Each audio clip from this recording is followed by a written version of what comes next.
All right, YouTube, how you doing? Welcome back to the channel. It is Wednesday, June 5th. We got a full MLB slate to dive into in today's video, like we always do. When I go through each and every one of these games, I'm going to give you my lean on the side. I'll give you my lean on the total. We'll talk about any other plays like player props that we like within the game as well. But as always, keep an eye on the pinned comment. That is where all of my final plays will end up. So what I'm actually rolling with myself. If you do want to do the opposite and fade me, or if you want to ride with me. In terms of last night, a 2-3 night. What I'm more mad about, it was nice to hit the plus money play on the Yankees. I'll say that as the positive. What I'm more upset about here is the 1-2 night with the bases. I'll put the king of the bases crown down for now, but you best believe I'm coming to pick that thing back up pretty damn soon. That was our first night in forever where we had a negative night doing those under 1.5 bases props, but I feel like we got a little bit risky with those. Spencer Steer for plus money. The dude's been on fire, and rightfully so, right? But nonetheless, a 2-3 night is not going to kill us, especially when one of them is plus money. But I'll set that king of the bases crown downside for now. You know what I mean? Maybe we jumped too early to the nickname. I wasn't saying it. It was just being whispered around, you know? But in terms of our ride of the day, let's go.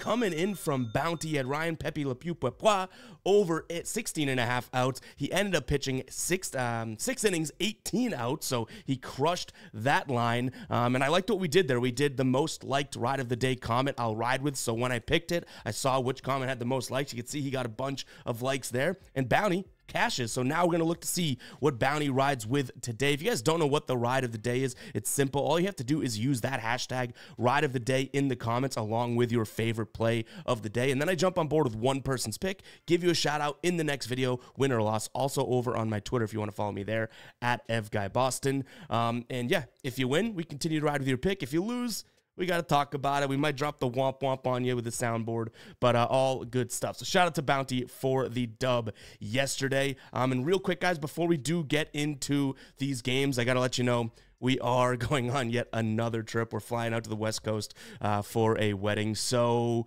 I'm going to have some road videos coming up for the next few days. I know I've been going away like every other day this summer, this spring, but you know what, all these were booked in advance, so we're still making it through. We're still going to grind out the videos, but figured I'd let you know in a little bit of advance here. But let's go ahead and jump into this slate. Hit that like button, hit that subscribe button. The last two MLB videos, you guys have been absolutely supporting the hell out of the channel. I know Tassos has been on fire with his player props as well, which we love to see. But yeah, hit that like button and hit that subscribe button if you're new. Let's jump into a game number one. We got Boston taking on Atlanta. In terms of the pitchers here, we have Nick Pivetta, who has a 3-flat ERA over his last 5 starts here, but he's pitched really well in some spots. I'd say he has 3 good starts, 2 bad starts, which kind of jumped that ERA. Going up against Spencer Schwellenbach, which is a name that I'm surprised that I can pronounce first try. Only 1 start on the season here. ERA of 3-flat as a starter.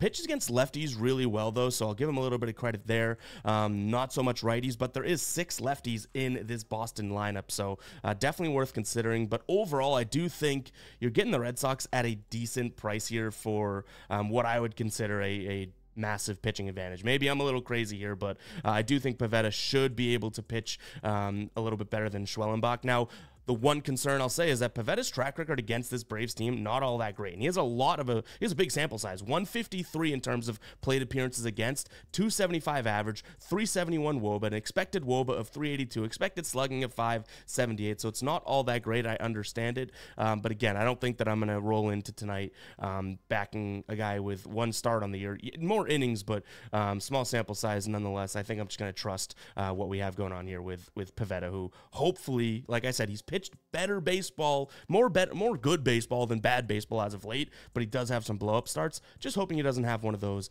today. In terms of the total, it's sitting at 9.5. Neither one of these offenses, even though the Braves did just score, 8-9 runs yesterday, and the Red Sox have had some high-scoring games as of late, neither one of these offenses, I look like they're going to, I would say are going to go out there and absolutely tag.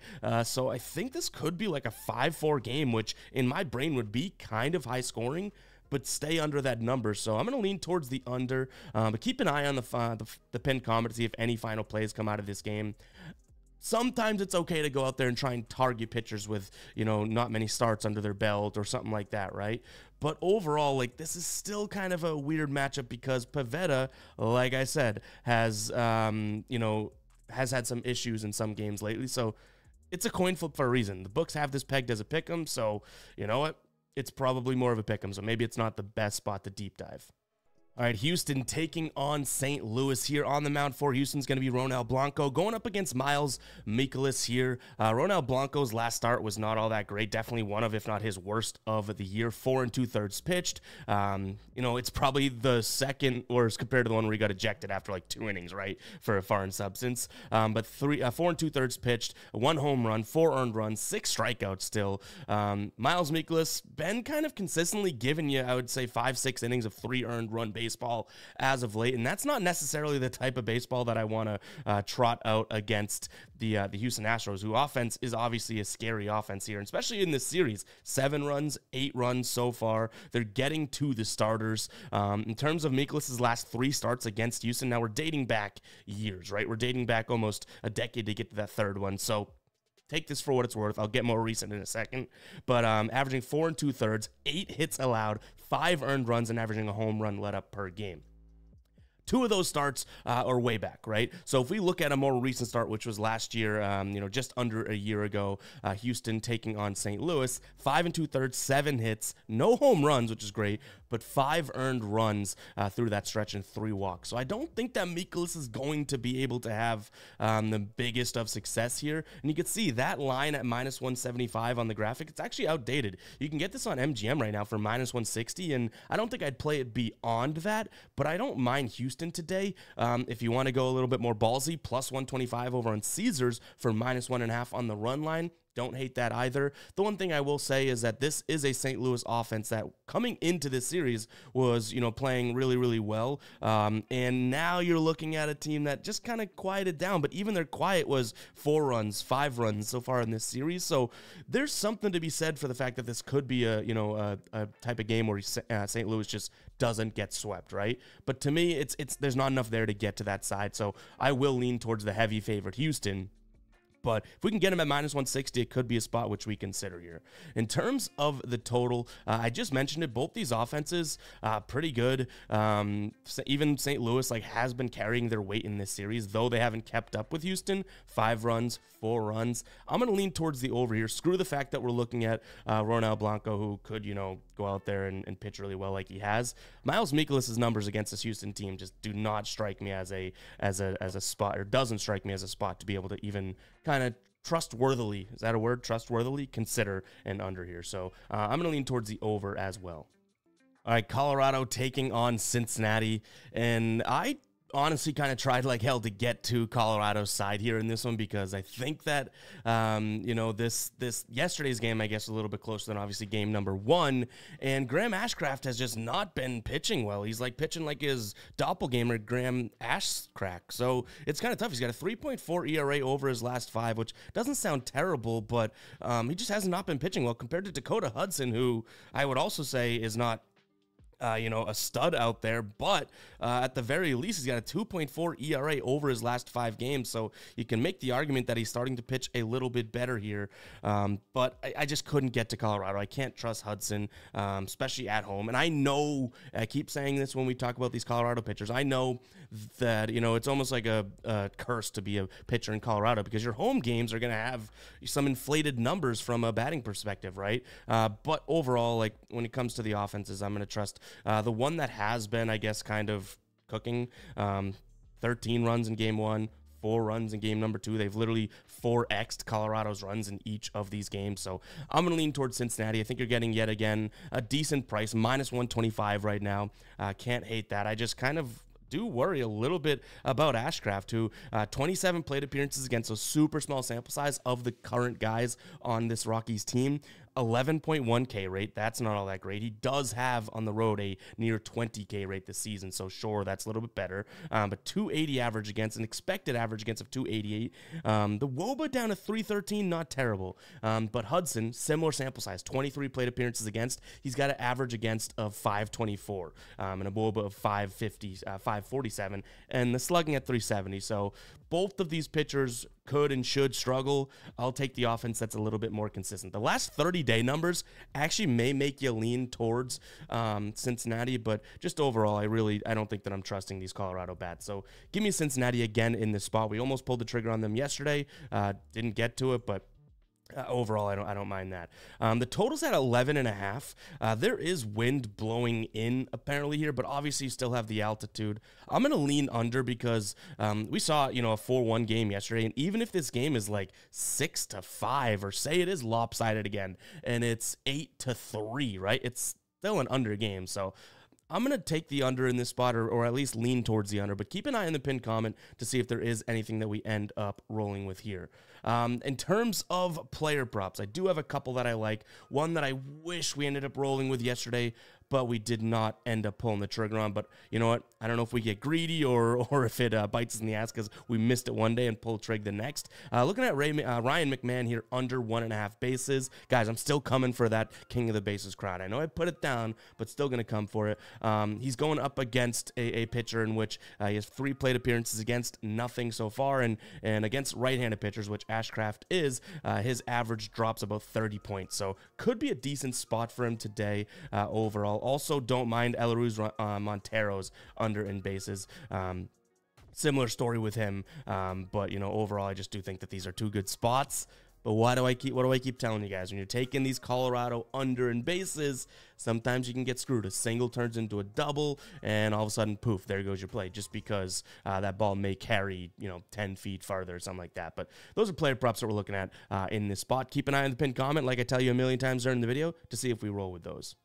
And by the way, guys, on the pinned comment, I say my plays will be in the pinned comment for a reason. We got a bunch of comments yesterday being like, why are you lying? There's no plays in the pinned comment. That was like 4 minutes after I posted the video. This is sports betting. I'm not just going to post a video and then be like, here's my plays. Boom, boom, boom, boom, boom.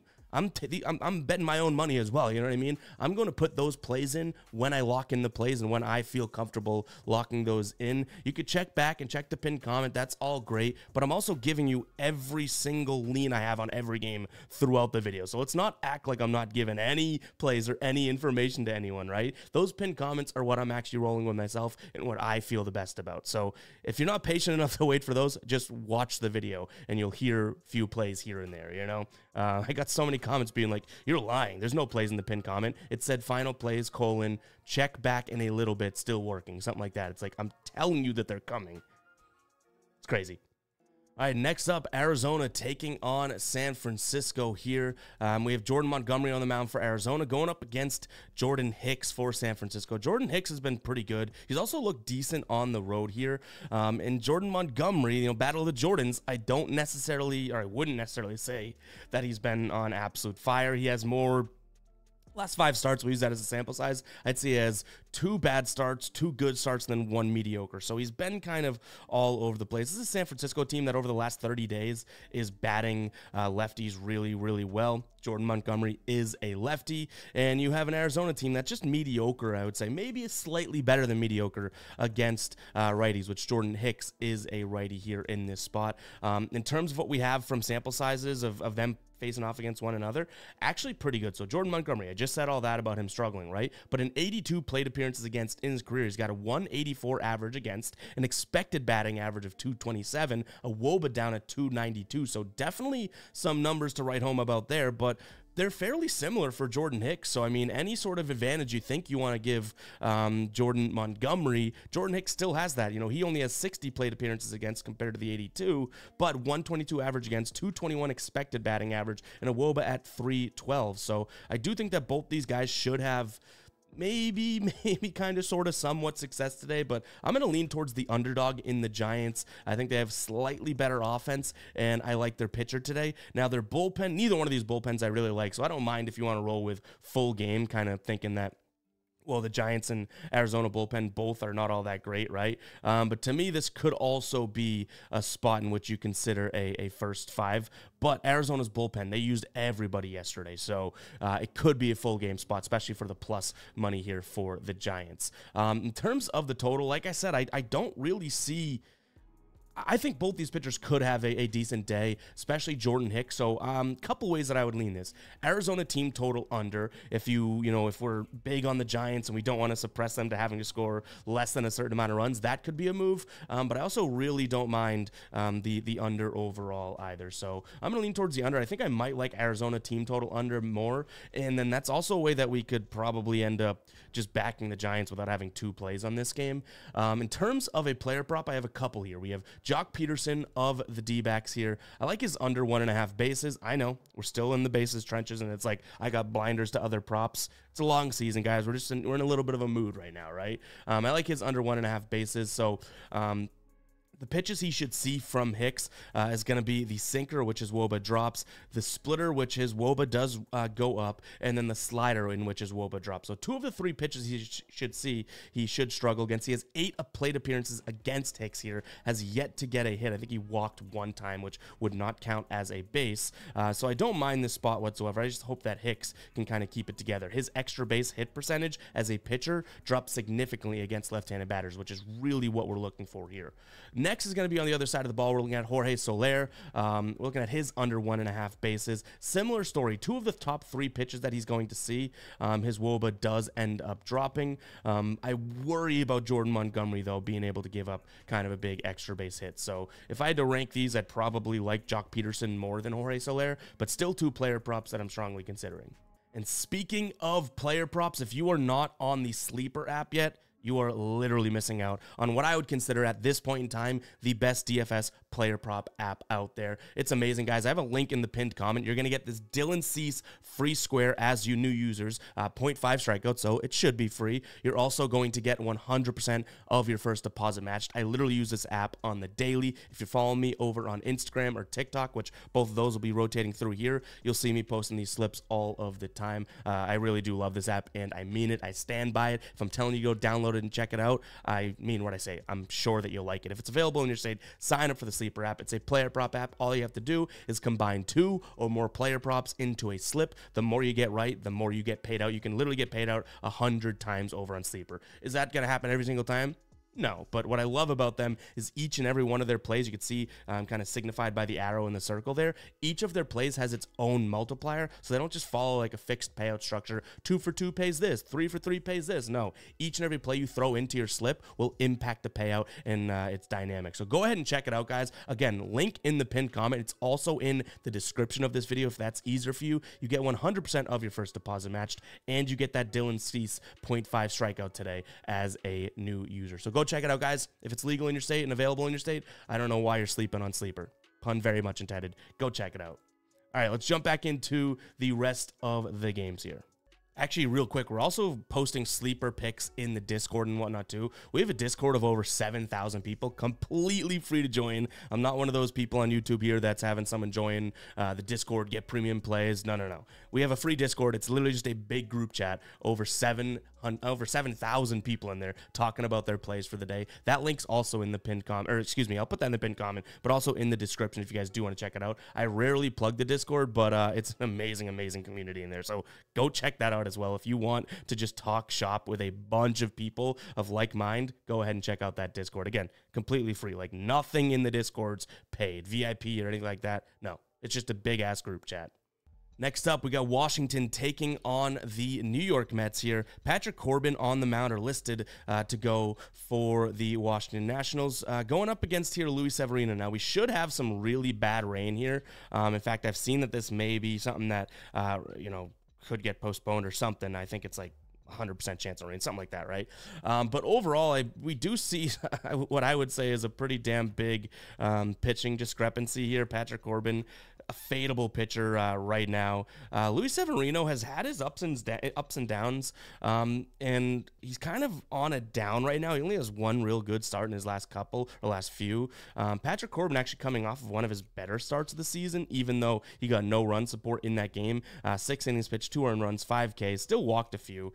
I don't think it's enough for me to get to Washington. I don't really see enough at all to get to Washington, so I'll lean towards the Mets, but I do think that, this is a team in which most profitable team in baseball, I don't really trust it with Patrick Corbin on the mound, if that makes sense. So I'll lean Mets, but I can see why someone wants to take Washington as plus money because it's just kind of like what they've been doing this year, right? Which is just crazy. In terms of the total, like I said, weather could be an impact here. And honestly, that I might even be thinking about the wrong game when I say that. I know there's a couple rain games on the slate today. But nonetheless, I do think that this is an under-type game. As much as I rag on Corbin, this Mets offense, though they've been hitting lefties okay in the last 30 days, still not fully trusting them. And like this is an offense that I don't totally believe in, right? And that personal opinion.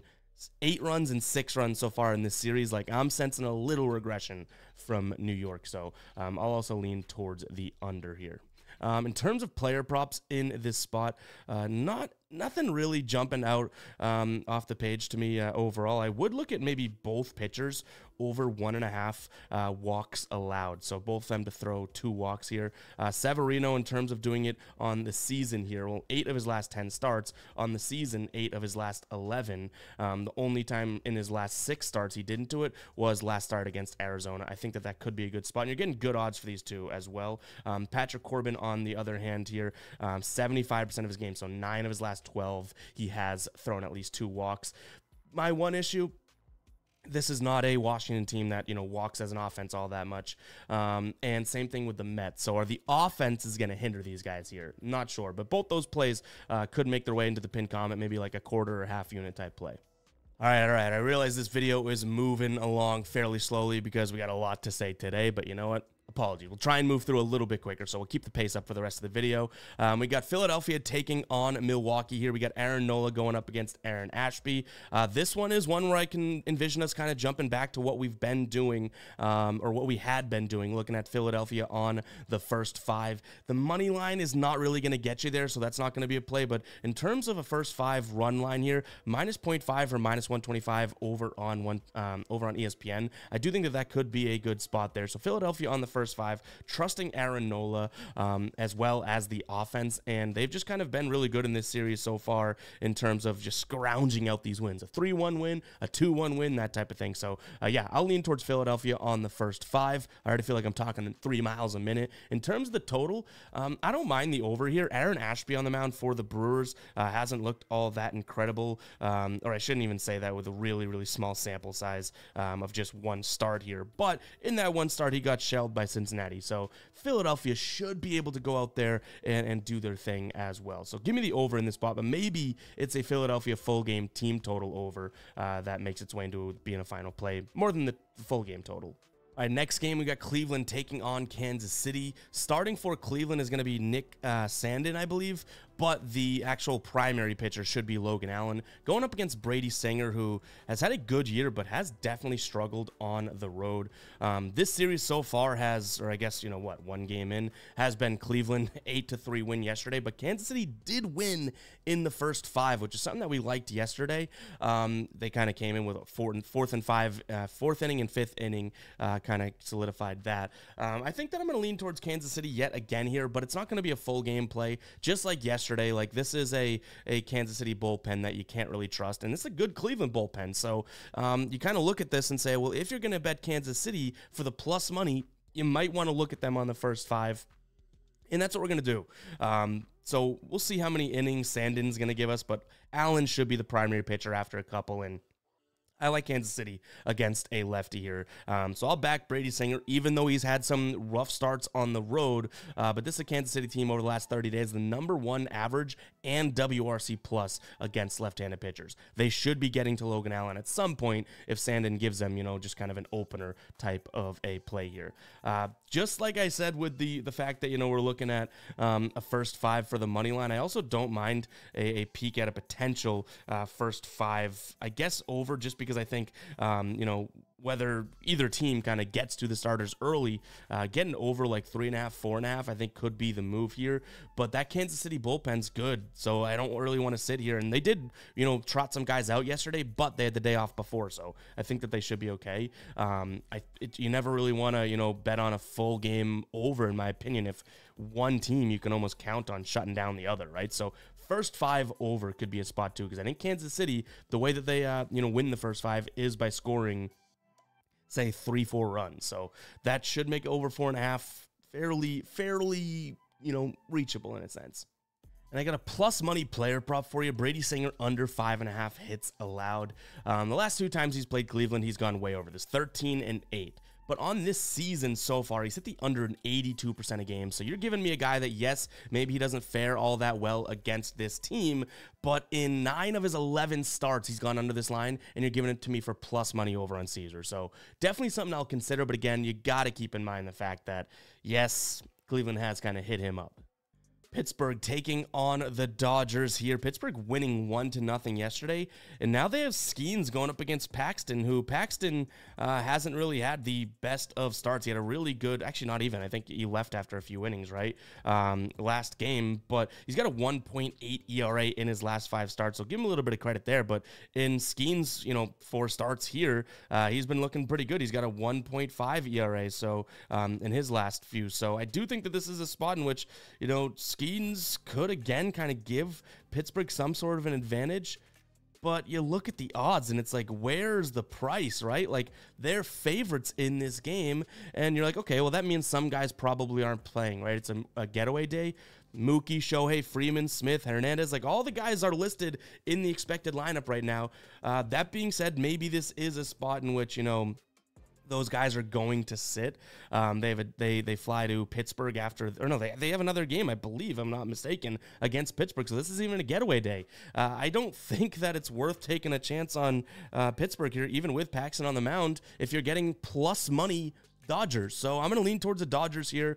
We did that, a week ago or so when, they were minus 108 against the Mets. And it's like, I don't care who's pitching. Like, this offense should be able to kick it into gear, even though they've struggled in the last, X amount of days. So I'll take the Dodgers for plus money. I think that's very rare that you're going to get plus money behind them. So, yeah, I mean, I understand you got Skeens in the mound, good pitcher, but Paxton, not that great so far.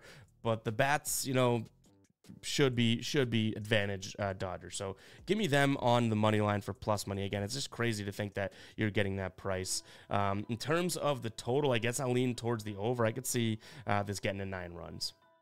And one king of the bases player prop here, Edward Olivares under 1.5 bases. Probably gonna have to get this quick because DraftKings has it at minus 145, but Caesar's at minus 160. So not sure which book is wrong there, but by the time this even posts, we could see a juiced play from DraftKings juicing it even more if that's the direction it should move in, which I think it should. He's hit the under in 7 of 10 this in his last 10, and 76% of games this year against left-handed pitchers on the season, 73% of games, and lefties at home more than half. So I do think that this could be a spot in which we might want to jump on this sooner rather than later. So definitely keep an eye on the pinned comment, but I apologize if we get this and all of a sudden it's I wouldn't play this past 160 is what I mean. So if we can get it at minus 145, I don't hate it. All right, Miami taking on Tampa Bay. I actually want to start in the player prop field for this one.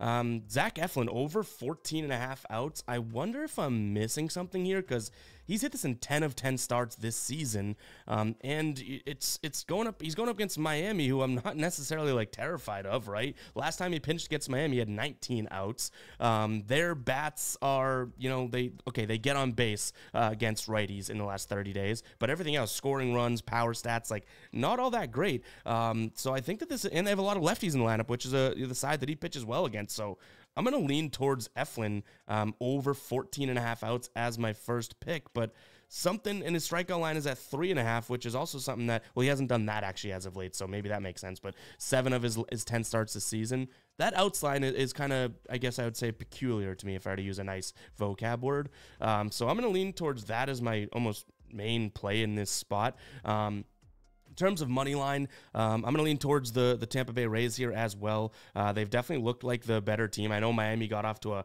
hot start yesterday, and Tampa Bay ends up scoring and crushed our under in the first 5. But nonetheless, I think that Tampa Bay, they've won 4 of their last 6 here. Miami has lost 3 straight. I don't think the vibe should be too high in that clubhouse. Braxton Garrett on the mound for them today. I don't really want to take much away from him. He's actually looked pretty good in his last couple starts. Started the season rocky, but has looked pretty good in his last couple starts. But I think he had a complete game like 2 starts ago, right? But I think Tampa Bay, can put up a couple against him today. And I think Eflin has a better day than at least what these odds are saying. Like 56 plate appearances against this Miami team, 212 average, a WOBA of 284, expected WOBA of 302. Like, yeah, I don't think the Tampa Bay is going to rock Braxton Garrett, but I could see this being like a 4-2 win for Tampa. So I guess I kind of tip my hand on the under as well there. I like the under, Tampa Bay, but Zach Eflin over 14.5 outs. Am I missing something here? Like, get through 5 innings?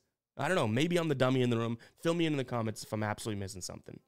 Right as we get through that, I'm like, duh. I believe he's coming back from injury, right? And then I check it. Yes, he is. So that's why his outs line is so low. So everything I said about the what is going on here, that's the reason. Does it make me not want it? No, I still don't necessarily mind the play. But by the way, we dug in and found the reason. And I was like, wait, I haven't seen his name pop up when we're doing these games in like, what, 2 weeks, right? So maybe there's something there. Wouldn't you know it, he was injured. So I did know that, had forgotten it. So I probably looked like an idiot for 2 minutes there. But nonetheless, that's why his outs line is so low.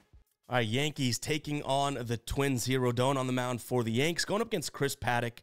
I think the Yankees have a bullpen advantage, a batting advantage, and I would say a starting pitching advantage as well. So this should be a clear-cut Yankee spot if you ask me, which if you're tuning into this video, to some degree you're asking me, right?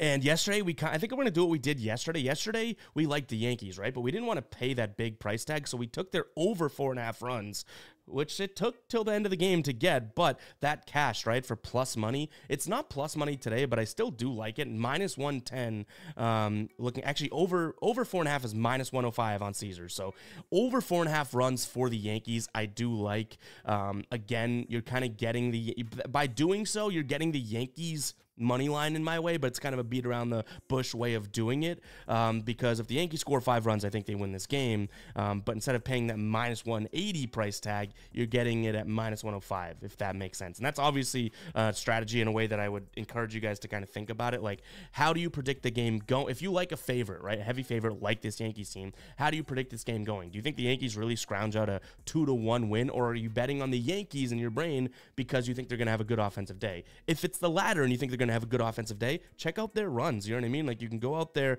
and probably get a better price for the projected amount of runs you think than having to take them on the money line. Obviously, it's sports betting. Anything can happen. The Yankees can easily win 4-1, and it's like, well, they didn't get 5 runs, right? But at least for this instance, I think that this is a decent play because I wouldn't pay that minus 185 juice anyways. In terms of the total here, I don't necessarily think the Twins are going to get to Rodon, but I think that this is a spot in which we could see 9 runs. But again, I'm more likely to play what we just talked about. Yankees team total over. It's almost like a hybrid of money line and the over, but that way we don't have to worry about the Twins scoring, just the Yankees. And if the Yankees score a bunch of runs and hit the over altogether, that's great. They also probably beat the Twins. So that's kind of where my head's at there in this game. That's like the only play. It's like a hybrid of the two. All right, Toronto taking on Baltimore. Kind of a weird one here because I almost thought we were going to get Toronto as, and maybe it's just me, judging that incorrectly. Almost get Toronto as underdogs. Baltimore's beat them 7-2, 10-1. Now we have Jose Barrios on the mound going up against Albert Suarez, who is looked good. I don't want to really take much away from him, but Jose Barrios at home has been really good this season. So I do lean towards Toronto for them to pull one out here. They've obviously, they've lost 2 so far. I think that, with Kikichi on the mound tomorrow going up against, I don't know if Baltimore has an expected starter yet. I think that this could be a spot in which maybe the Jays kind of knot things up, but I think that they at least pull one out in this series, and this should be the spot if you ask me, which, again, if you're tuning into the video, I guess you're asking me. Barrios at home this season, .92 whip, a FIP of 3.1, batting average against of 208, decent amount of lefties in this lineup. I believe 5 expected right now in the lineup for the Orioles. They're kind of a split lineup anyways, but what I say by decent amount is, they have enough lefties, right? And he pitches really well against lefties, and I think they have the switch hitter of Santander in there, right? And Rushman. So there should be a lot of lefties going up against him today, maybe like 6-3, right? Yeah. So it could be a good spot for Barrios to be able to pitch well, because that's where he kind of pitches a little bit better. In terms of the total now, it's sitting at 8 right now. I think that this is You know what? I'll go under. I was going to say, I think this is like a 4-3 game, but we could see some runs late because that Toronto bullpen. By the way, if we go Toronto, we're probably actually going to go first 5 because I don't like their bullpen now that I think of it. But I think I'm going to lean towards the under, but maybe it's a first 5 under because, again, I don't trust Toronto's bullpen, and this is a good enough offense, obviously, from the Orioles to kind of get runs late. So I'll lean towards the under, but it's more of a first 5 under, if anything. All right, Texas taking on Detroit. We've seen 2 low-scoring games so far. Detroit pulls both of them out, 2-1 and then 3-1. Today we have Jose Urena on the mound going up against Kenta Maeda. If there's one sort of redeeming quality here, it's that Jose Urena has looked better at home than he has on the road, and he's actually looked pretty decent. 1.8 ERA over his last 5 games here. Maeda has a 3.6 ERA in his last 2 starts. 2 innings pitched against Cleveland, 7 earned runs. And then he pitched against Boston, 4 2/3, 5 earned runs. So I think that, you know, as weird it is to say, because I'm not a big Urena guy, I do think that this is a spot for Uranus to have at least a little bit of an edge here. So I'll lean towards Texas, probably a first 5 play, but I'm also going to consider the over in this game altogether. Neither one of these pitchers is what I would consider trustworthy, and we've had such low-scoring games so far in this series.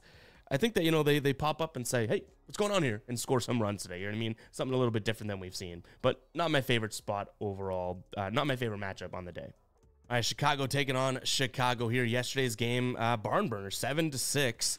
Imanaga did not have the best of days, which obviously led to Chicago obviously being able to score too. But in this one, I think my first sort of lean, well, first off, you have Jameson Taillon on the mound, who has looked good at home this year against Eric Fedde, who has not pitched very well on the road, but has definitely put together some decent starts. He has 3 straight games, which totals over 19 innings pitched here.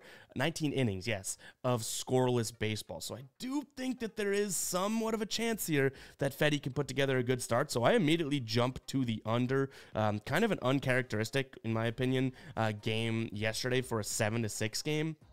I don't think Chicago is all that great of an offense. They do walk a lot, so maybe that's a spot for Fedde, who's a guy that walks a decent amount of players. But, you know, 27th in average, 24th in slugging, 21st in OPS against a White Sox team who also is kind of bottom 5 in every offensive category against righties, Taillon being a righty. So, yeah, this is a spot for, I think, a decent look at an under. We just got to hope that Fedde has, you know, the good stuff, which he's been pitching really, really well. So I'll lean towards the under as my main play. In terms of a money line lean, I think it could be another. And again, we said it yesterday, didn't bet it, and it would have lost. This is such a, I guess, you know, the rivalry of these two teams, and one's better than the other. I understand that. But for plus 165 odds, maybe the White Sox is the lean here and is the move. Just overall because of the fact that, you know, they probably will play a little bit closer than you'd think normally. So, yeah, could be a good spot there. Player prop wise, I don't mind whatsoever looking at Christopher Morel under 1.5 bases, minus 148 on Caesars right now. We want to jump to that. Yesterday, he hit a home run. Last time he hit a home run, he followed it up with a 1-base game. So hopefully we get something similar to that today. He does go up against a righty today, and he bats 198 against righties on the season. So yeah, I think this could be a decent spot for him. Hopefully hopefully Fedde can kind of keep it together and keep pitching like he has been pitching, because the dude's been pitching well. As much as I wouldn't have thought that would be the case, he's been pitching well. All right, Angels taking on the Padres here. Again, that Dylan Cease square is over on Caesars, 0.5 strikeouts. I think it's worth backing Dylan Cease, even though his numbers haven't looked like tremendous as of late. He's going up against Jose Soriano, who you can make the exact same argument. And, you know, against right-handed pitcher, San Diego's offense should be a little bit better than LA's against righties. And even still, I think it helps even more the fact that the Angels have won both games so far in this series. You're getting minus 148. If the Padres had been, you know, banging the door down and winning these, I think you'd get a worse price. So give me the Padres minus 148. Totals at 7.5. Obviously a very, very low line, but I don't mind it. I think the Padres could win this one like 5-2 or 4-3 or 4-2, that type of thing. So I like the under here as well. If you like the first 500, maybe that is the move. You're probably going to get a little bit more of a juiced play, but that way you're kind of isolating to the Padres, Dylan Cease, and even the Angels, though I don't like Soriano, right? The Angels bullpen has the 3rd worst ERA on the year. So you don't want the Padres to kind of roll and all of a sudden get a bunch of late runs and blow the under themselves. All right, last game of the slate. We got Oakland taking on Seattle. I think it's a spot for Seattle. They've dominated this Oakland team. 8 of their last 10 games, they have won here. They've won the first game 4-3. On the mound today for Seattle is going to be Logan Gilbert going up against Joey Estes, who I believe has some good spots on the season. He's got 6.1 ERA, but some of his numbers look okay depending on how you slice it up. But Seattle's a little bit priced out for me anyways at -150. Like, I know you're probably thinking, but you've leaned to -160 for some of these player props or whatnot, but I just don't necessarily have, like, this Seattle team is due for aggression at some point. They've won 8 of their last 10. They've won 8 of the last 10 against Oakland. So for -150, it's like, sketches me out a little bit, okay? But I still lean their way. Like, I can't get to Oakland. In terms of the total, it's at 7.5. I'm going to lean towards the over, just because I think this could be like a 5-3 game. I'm not saying this is going to be a double-digit game or anything like that. Yesterday, we saw 4-3, and that was with Mitch Spence pitching okay, right? 6 innings. So I could see this being a spot in which we look at, like a slight overhit overall. Both these bullpens have been good and bad throughout the season. So I think that a little bit of regression from Seattle's, pitching. Hopefully their bats kind of give us what they've been giving us so that we can hit an over here as well. But guys, it's going to wrap for today's show. Hopefully you did enjoy it. I know it's a long one, 40 plus minutes. In fact, if you made it all the way through, comment 40. Like, that would mean the world. Like, that's crazy to me that you'd listen to this annoying MFer for 40 plus minutes, but appreciate everyone. Had a lot to say today, obviously, so hopefully you guys do enjoy, and we'll catch you guys in the next one. All right, peace out.